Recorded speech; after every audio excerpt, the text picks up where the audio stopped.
In the mid-19th century, archaeology was no longer just the pursuit of treasure hunters and adventurers. It was becoming a true science, a gateway to the past, a means to uncover the lost wisdom of civilizations long forgotten. Among these ancient cultures, one stood above the rest: Sumer, the first great civilization of humankind. For centuries, its existence had been buried beneath the sands of Mesopotamia, its people and their knowledge reduced to whispers in myths and scripture. But that all changed in the early 1800s when a British soldier, Henry Rawlinson, made a discovery that would rewrite history. Carved into the cliffs of Behistun in present-day Iran were inscriptions that seemed to defy time itself, etched in a script that no one had been able to understand. Rawlinson, a man of patience and obsession, painstakingly deciphered the markings. What he uncovered was cuneiform, the lost writing of the Sumerians, the very first written language in human history. For the first time in thousands of years, their words could be read once more. The revelation sparked a wave of excitement, and expeditions began pouring into the lands of modern-day Iraq, where the ruins of ancient Mesopotamian cities had long been hidden beneath layers of time. Decades of digging revealed tablets, artifacts, and entire cities lost to history. But the true breakthrough came in the spring of 1872 near the city of Mosul in northern Iraq. Archaeologists working among the ruins of Nineveh, the fabled capital of the Neo-Assyrian Empire, stumbled upon something beyond their wildest dreams. An ancient palace, its walls crumbling, its glory long faded, yet its secrets intact. Hidden within was a labyrinth of rooms, passageways, and at the heart of it all, a chamber unlike any other. This was not just a palace. It was a library, a time capsule left behind by a civilization that had vanished long ago. Thousands upon thousands of clay tablets lay buried in the dust, waiting for anyone to uncover their secrets.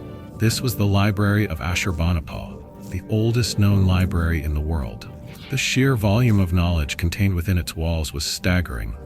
Over 15,000 cuneiform tablets, filled with laws, scientific observations, royal decrees, and myths older than any ever recorded. But among these countless records, there were 7 tablets that stood apart from the rest, etched with a story so ancient, yet so familiar, that it would shake the very foundations of biblical history. It was the Epic of Gilgamesh, the oldest known piece of literature ever discovered, dating back to at least 2100 BCE. It told the story of a legendary king's quest for immortality, but what caught scholars' attention was something even more profound: a great flood, a chosen survivor, and divine intervention. This was a story that had been passed down through generations, one that bore a chilling resemblance to the biblical tale of Noah's Ark. Yet it was written nearly 2,000 years before the book of Genesis, and that was just the beginning. As more tablets were translated, another name emerged from the ancient texts, a name that would become central to one of the greatest historical mysteries of all time: the Anunnaki. According to these writings, the Anunnaki were celestial beings, those who came from the heavens to the earth, figures of divine power who shaped the fate of humanity. The Sumerians believed these beings descended from the sky, bringing knowledge, kingship, and even the foundations of civilization itself. Who were they? Gods? Ancient rulers, or something else entirely? The discovery of the Anunnaki within these ancient texts sent shockwaves through the academic world. Were these merely myths, poetic exaggerations of Sumerian kings? Or were they echoes of something far older, something that had been deliberately erased from history? As scholars and researchers debated, a new theory emerged, one that would change the conversation forever. What if the Anunnaki were not just myths, but visitors from beyond the stars? The deeper we dig, the more questions arise. But one thing is certain: this was no ordinary discovery. This was a message, a lost chapter of human history, and perhaps the key to understanding the origins of civilization itself. In the dimly lit chambers of the British Museum, George Smith sat hunched over a collection of ancient clay tablets, his hands carefully brushing away the dust of millennia. As an expert in ancient languages, Smith had spent months deciphering the intricate markings of cuneiform, the long-lost writing system of the Sumerians. These tablets, rescued from the ruins of Nineveh, contained everything from primitive scientific records to royal correspondences. fragments of a civilization that had once thrived in the heart of Mesopotamia. But among the thousands of texts he had sifted through, there were 7 tablets that would change history forever. These tablets held a story unlike any other. Written over 4,000 years ago, they contained what is now recognized as the first great literary masterpiece, the Epic of Gilgamesh. It was the tale of a king, mighty and proud, who embarked on a perilous journey to uncover the secret of immortality. But within this epic, Smith discovered something that sent a chill down his spine. One of the most striking revelations was the flood story found in the Epic of Gilgamesh.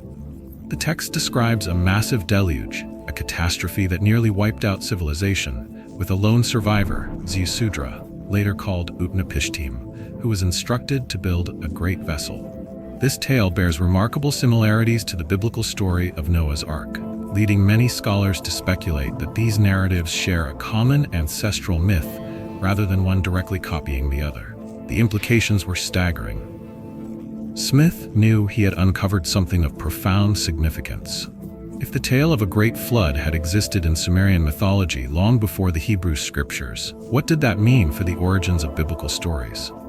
What other ancient truths lay buried in these forgotten texts? On December 3, 1872, before an audience of scholars and historians at the Society of Biblical Archaeology, Smith unveiled his translation. The room sat in stunned silence.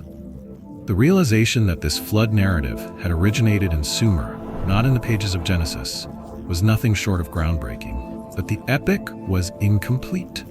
The tablets contained gaps, missing pieces of a story that seemed to hold the power to shake the very foundations of history.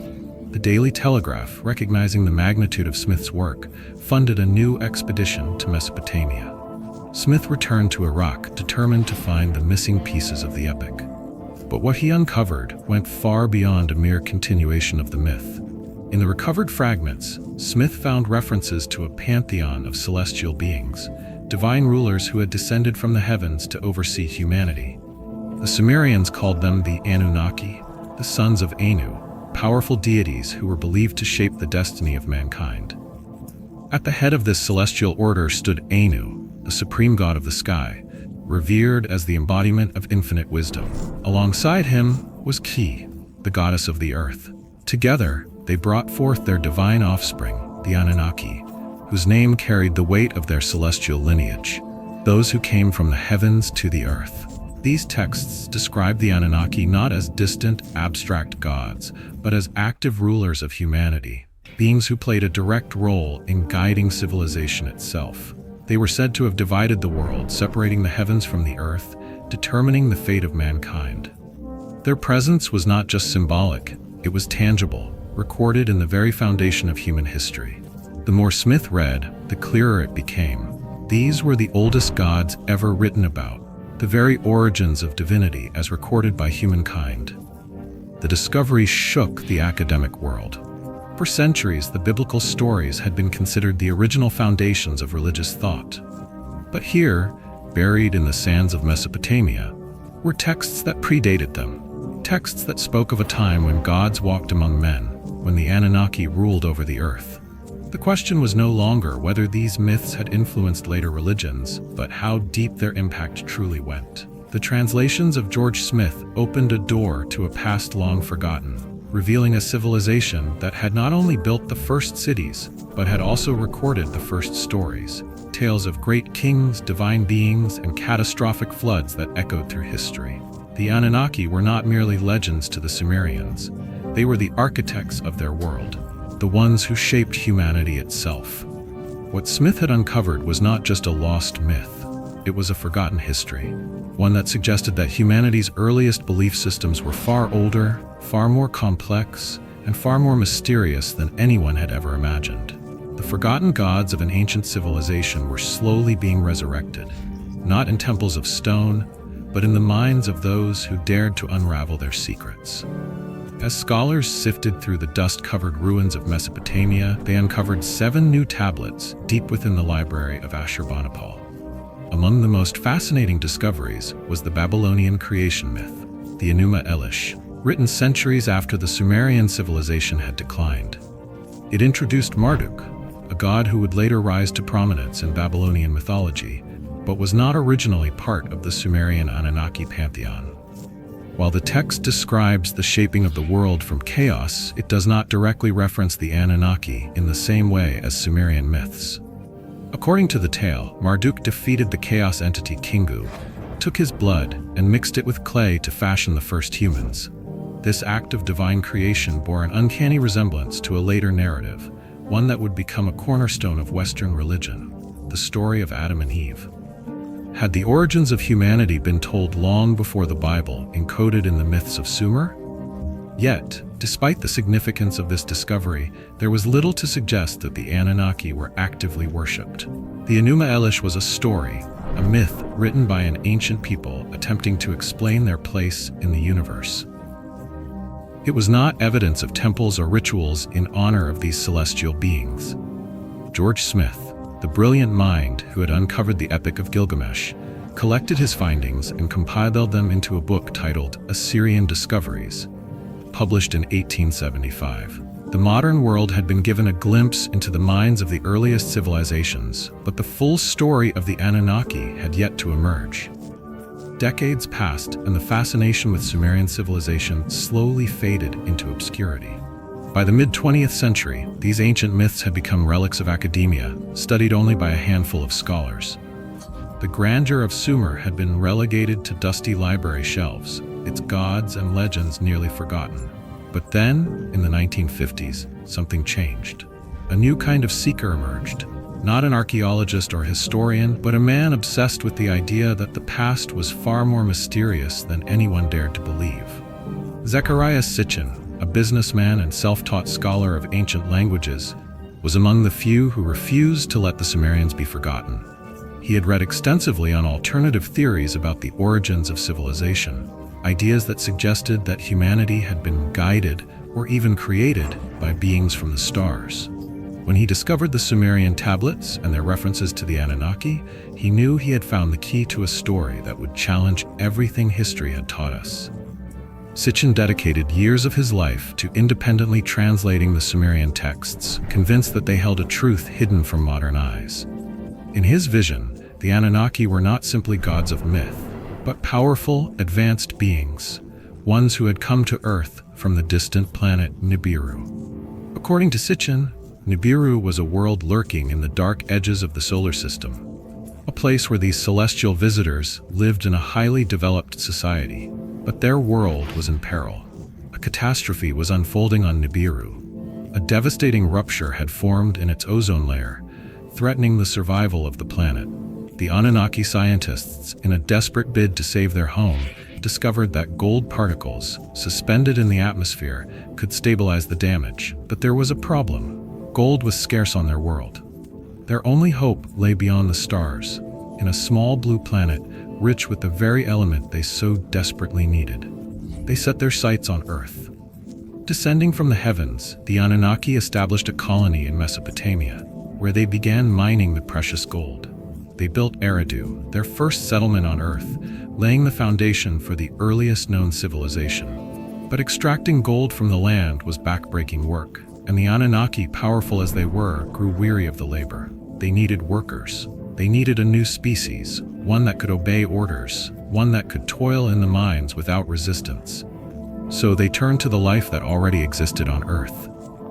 Using their knowledge of genetic manipulation, the Anunnaki took the DNA of early hominids, altering it, shaping it, refining it until they had created a new being, a hybrid between gods and beasts.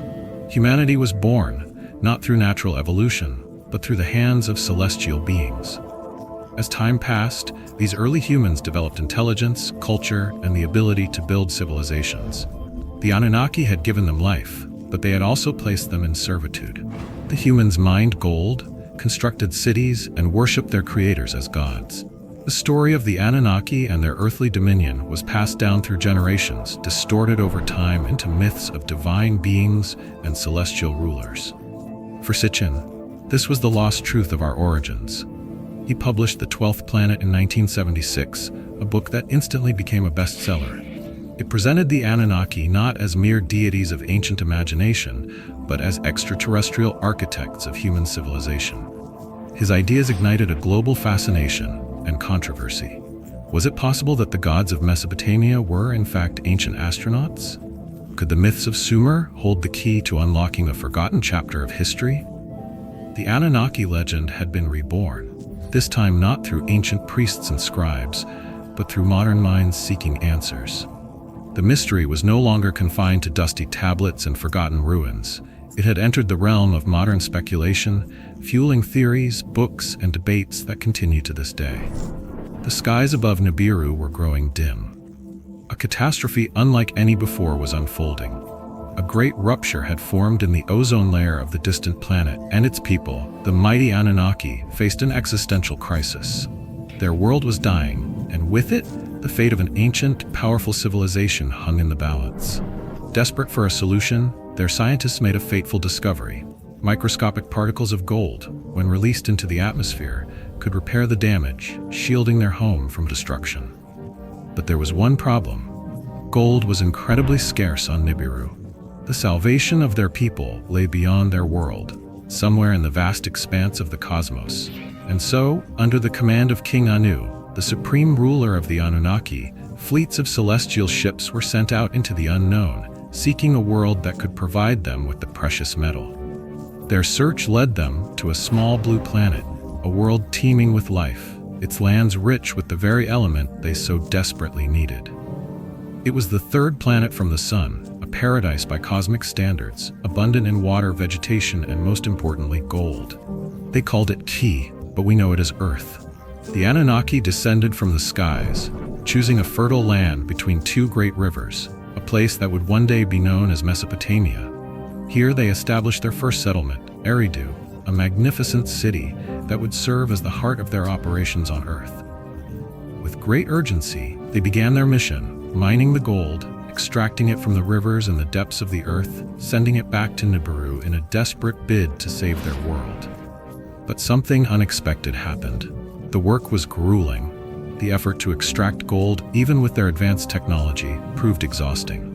The Anunnaki, superior beings of intellect and power, were not made for such labor. It was beneath them. And so a decision was made. A workforce was needed.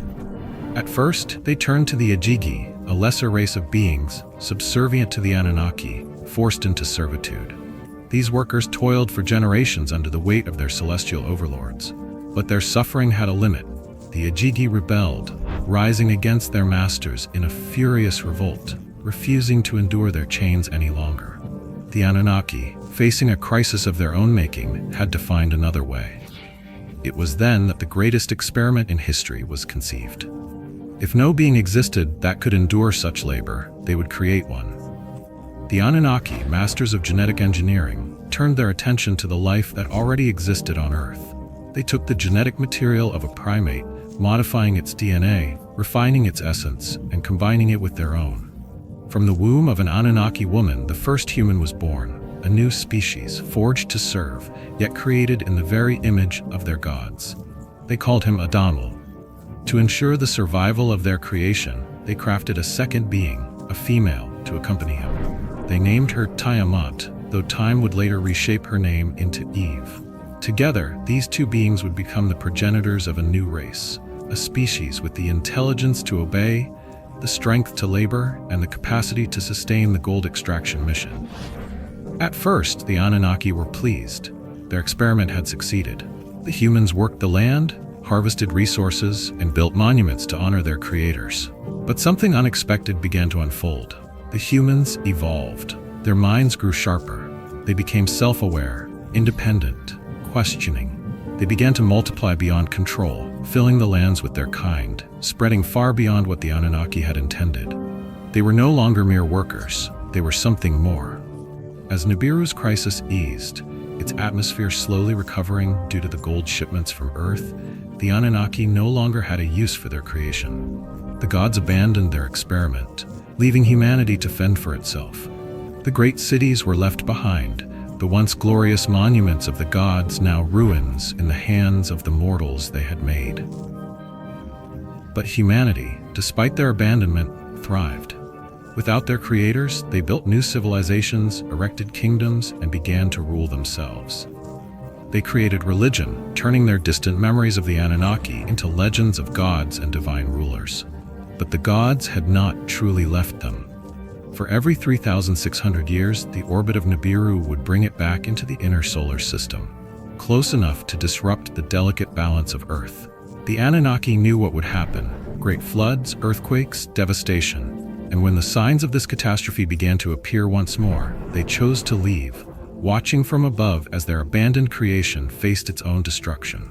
Yet not all of them were willing to turn their backs on humankind. One Anunnaki leader, known as Enki, saw what was to come. He warned a human, giving him the knowledge needed to build a great vessel and preserve life on Earth. That man, in time, would be known by many names: Zeus Sudra, Utnapishtim, Noah. The flood came. The oceans swallowed the great cities, washing away the remnants of the Anunnaki's presence on Earth. Their creations, the human race, were scattered, left to rebuild from the ruins. When the waters receded and the world was reborn, humanity no longer belonged to the gods. They had survived on their own, without their creators. And though the Anunnaki had long since faded into legend, the echoes of their rule still remained. In the myths of gods descending from the heavens, in the stories of celestial beings who once walked among men. The skies darkened as Nibiru approached, its immense gravitational force sending shockwaves through the fragile balance of Earth. The Anunnaki, the celestial architects of human civilization, had long foreseen the devastation that was to come. Earth trembled under the weight of an unseen force. Tides rose, volcanoes awakened, and the land itself cracked open, as if the world was tearing itself apart. The great cities built under the rule of the gods, once shining symbols of divine power, stood helpless before the oncoming cataclysm. Knowing they could not prevent what was to unfold, the Anunnaki made a fateful decision. They would abandon their creation, retreating to the cold void of space to wait out the destruction. Their great celestial ships, the very vessels that had once brought them to Earth, now became their refuge. From above, they would watch as the world they had shaped fell into chaos. Yet, not all of them agreed to this fate. Enki, the great benefactor of humankind, refused to stand idly by as his creation perished. While others turned their backs on Earth, he sought to preserve life, to give humanity a chance to survive. In secret, he selected a man, Enuma, a descendant of the first humans, wise and pure of heart. To him, Enki entrusted a sacred mission: to build a great vessel, a preserver of life, capable of withstanding the storm that was to come. Using Anunnaki knowledge, Enuma constructed the vessel, not from wood and nails, but from materials beyond human comprehension, designed to endure the violent tides and the all-consuming flood. Within it, he gathered the genetic essence of every living creature, stored in vials of crystalline energy, a preservation of the Earth's great tapestry of life. It was a desperate measure, a final attempt to save what the gods had once set in motion. Then, the signs of Nibiru's arrival could no longer be ignored. The earthquakes began, tearing through the land, swallowing entire cities into the depths. The sky turned black, the sun obscured by storms of dust and fire. The seas raged, great walls of water surging forward, devouring all in their path.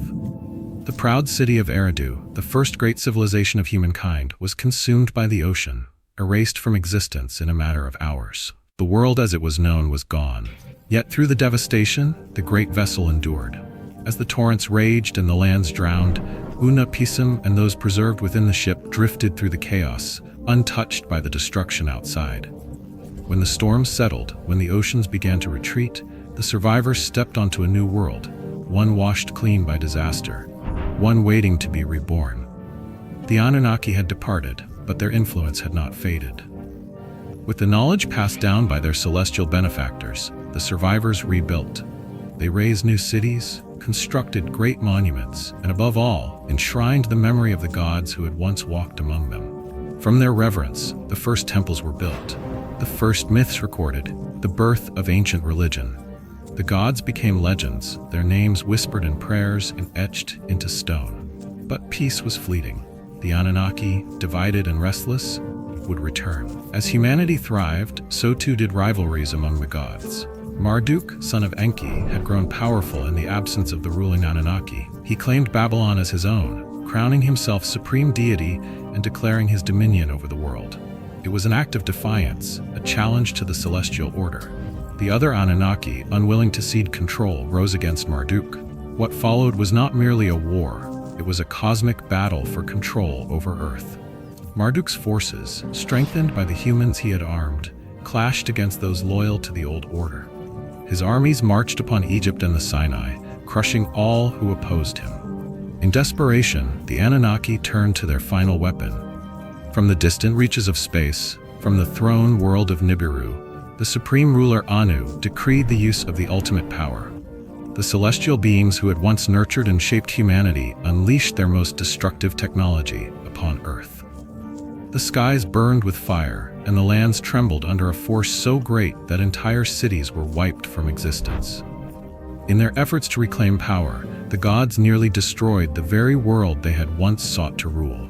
Civilization collapsed. The once thriving empires were reduced to ash and ruin. The survivors, scattered and lost, fled to the mountains and the wilderness, their knowledge of the old world fading into myth. The gods had won, but at what cost? As the dust settled, the Anunnaki faced the truth. Their time on Earth was over. The war had shattered their dominion, their cities lay in ruins, and their once loyal human subjects no longer saw them as divine saviors, but as celestial tyrants. The gods chose to depart, leaving Earth behind. Their ships ascended into the heavens, their final footprints fading into history. Yet their legacy was far from gone. Whether as ancient gods, misunderstood rulers, or simply the subject of one of history's greatest alternative theories, the Anunnaki remain one of the most enduring mysteries of ancient Mesopotamia. While modern science has not confirmed the existence of Nibiru or extraterrestrial involvement in early human civilization, the fascination with these ancient beings persists, driven by the desire to understand the origins of myth, kingship, and the lost history of our species. But one truth remained hidden beneath the sands of time. The Anunnaki had left, but they had not disappeared. Their return, whispered in prophecy, awaited a time when Nibiru's orbit would once again bring them close to Earth. Whether as rulers, saviors, or harbingers of destruction, their fate and ours were forever intertwined. The world lay in ruins. The skies, once ruled by the Anunnaki, were now empty, silent witnesses to the devastation below. Weapons of unimaginable power had been unleashed, and in their wake, entire civilizations crumbled into ashes and dust. What had once been thriving cities, monuments to the divine rulers who had descended from the stars, were now nothing more than scattered ruins, weak remnants of a once mighty empire. The survivors, broken and desperate, fled into uncharted lands, seeking refuge from the aftermath of a war not their own. The Anunnaki, once gods to humanity, saw the destruction they had caused. They had come to Earth as rulers, but in their relentless thirst for power, they had become its greatest threat. They realized then that their time was over. If humanity was to endure, it could no longer be under the shadow of its celestial creators. And so the gods made their final decision. They would depart, leaving mankind to shape its own fate. The era of the Anunnaki had ended. The era of humanity had begun. With their departure, the stories of their reign, their wars, and their influence began to fade into legend. What had once been history recorded on the cuneiform tablets of Sumer became myth, folklore, and forgotten whispers in the ancient world. The Anunnaki, the great celestial rulers, became nothing more than figures in old tales, their names transformed into the gods of Egypt, Greece, and later the deities of the modern world. But the mystery was far from over. Nearly 80 years after the discovery of the Library of Ashurbanipal, as Sumerian mythology drifted into obscurity, one man would resurrect it. A man who was not an archaeologist, not a scholar, but a visionary storyteller who saw something that others had ignored. Zechariah Sitchin, an economist by profession, but a self-taught expert in ancient languages, stumbled upon the forgotten tales of the Anunnaki. In the mid-20th century, when the fascination with Mesopotamian civilization had all but disappeared, Sitchin dared to ask a different question. What if the gods of the Sumerians were not just myths, but real beings? Through his own translations of the Sumerian tablets, Sitchin crafted a new vision of history, one that would go on to captivate millions.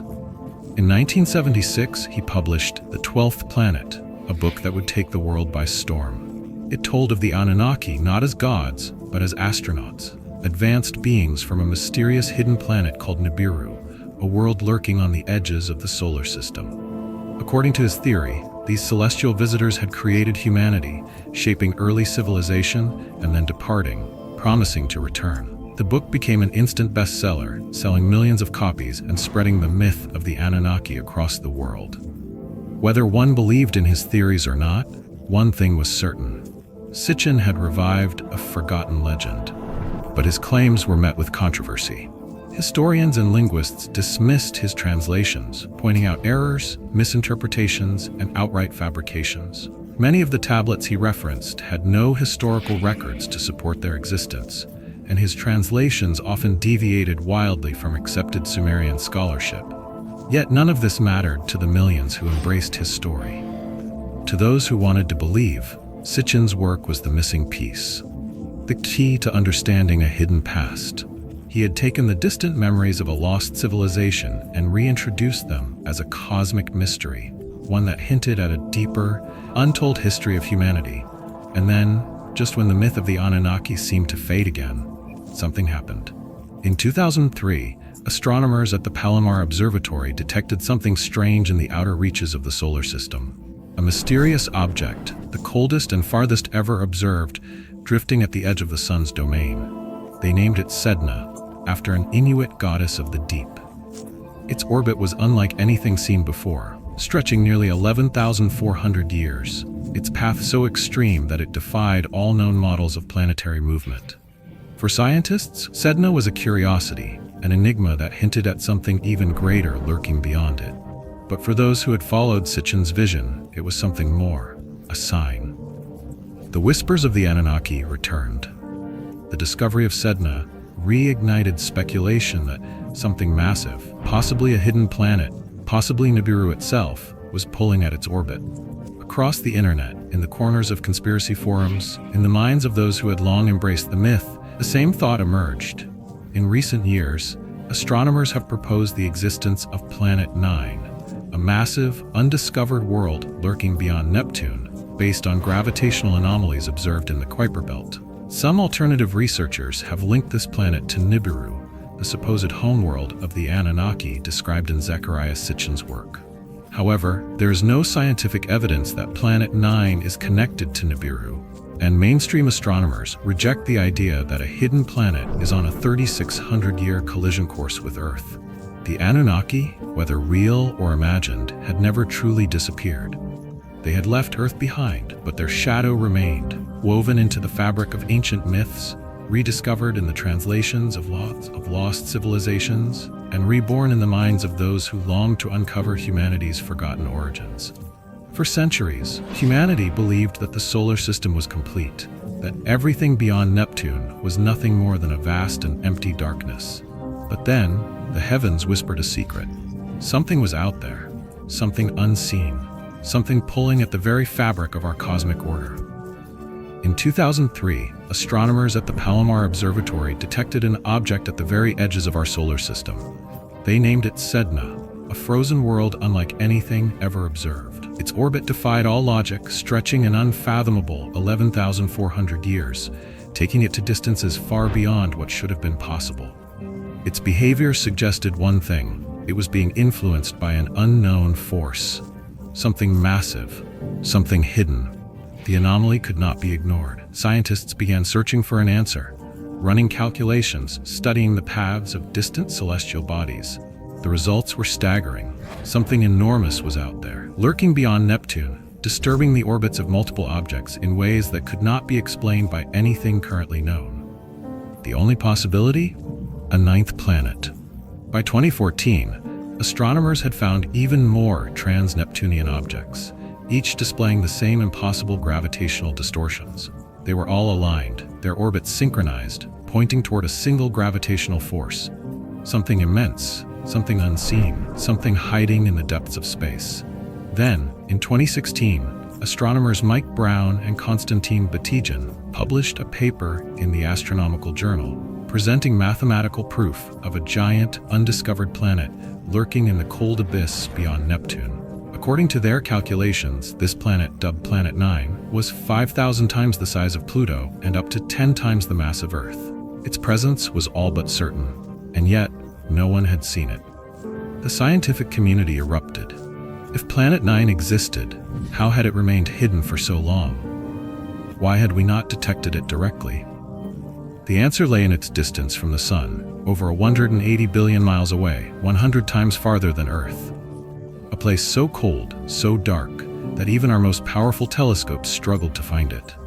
It could take 20,000 years to complete a single orbit around the Sun, wandering through the frozen wilderness of space, unseen, forgotten. The discovery reignited an ancient myth.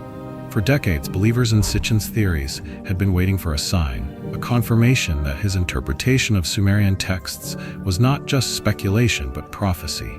In his writings, he had spoken of Nibiru, the lost planet of the Anunnaki, a world that returned to Earth's vicinity every 3,600 years, bringing with it chaos, floods, and destruction. And now, a mysterious, undiscovered planet had emerged from the shadows, just as the myths foretold. Conspiracy forums exploded. Was Planet 9 really Nibiru? Had modern astronomers unwittingly confirmed the existence of the homeworld of the gods? Was humanity standing on the brink of a long-prophesied return? The claims spread like wildfire. The internet became flooded with theories, warnings, and predictions. Some believed that Planet 9 would soon reveal itself, altering the fate of Earth. Others warned that the Anunnaki were returning and that the chaos of our world was merely a prelude to something greater. But there was one problem. Science did not support the myth. The astronomical reality of Planet 9 was vastly different from the prophecies of Nibiru. The newly predicted planet was too far, too slow, too cold to support life.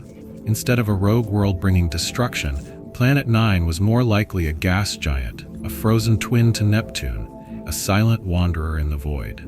Its discovery was monumental, but it was not the harbinger of doom that the ancient astronaut theorists had long imagined.